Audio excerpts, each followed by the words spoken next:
Bwana akapate kuikemea. Bwana akapate kuikemea.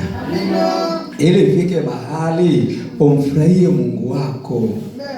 Haleluya. Yaani nikijaribu kuangalia sisi wana wa Mungu, najua Mungu ametuumba, ametufanya kwa watoto wake. Mungu anataka tumfurahie. Lakini wakati mwingine kuna mambo yanatusonga songa mpaka leo tunashindwa hata kumfurahia Mungu kwenye maisha haya. Lakini lazima tuelewe kwamba Mungu anataka tufanyaje? Tuweze kufurahia. Na ndio maana hapo unamuona kwamba Yesu akaamka akaukemea nini? Upepo. Haleluya.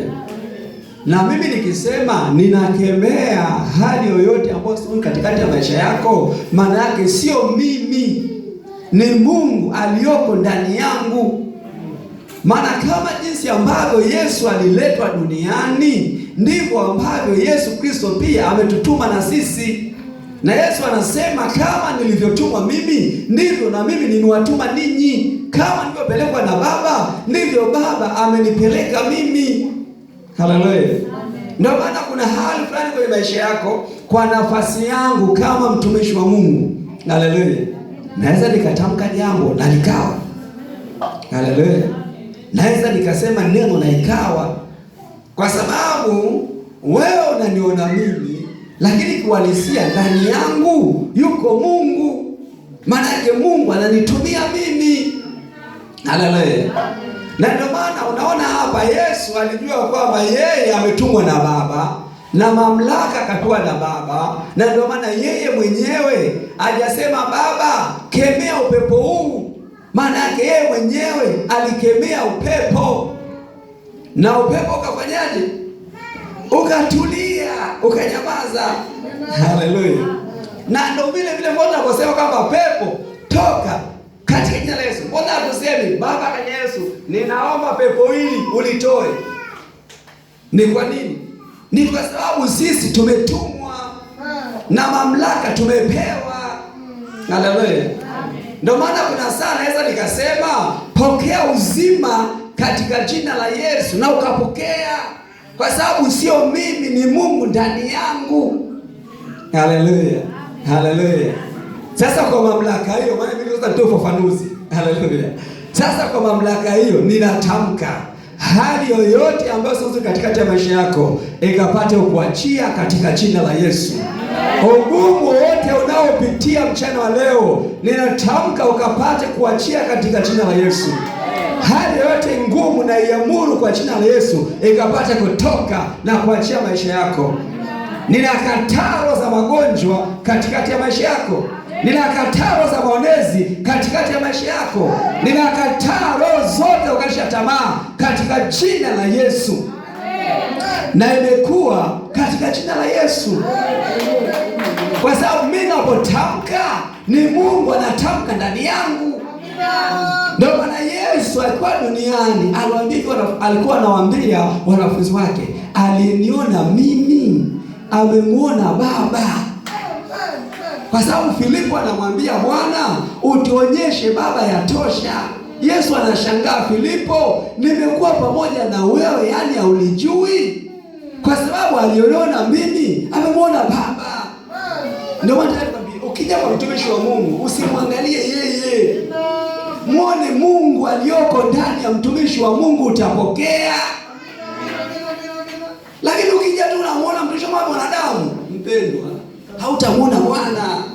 Lakini nenda kwa mtumishi wa Mungu kijua ninaenda kwa Mungu.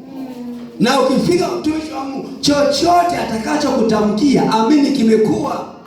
Chochote atakachotamka kimekuwa, kwa sababu sio yeye, ni Mungu.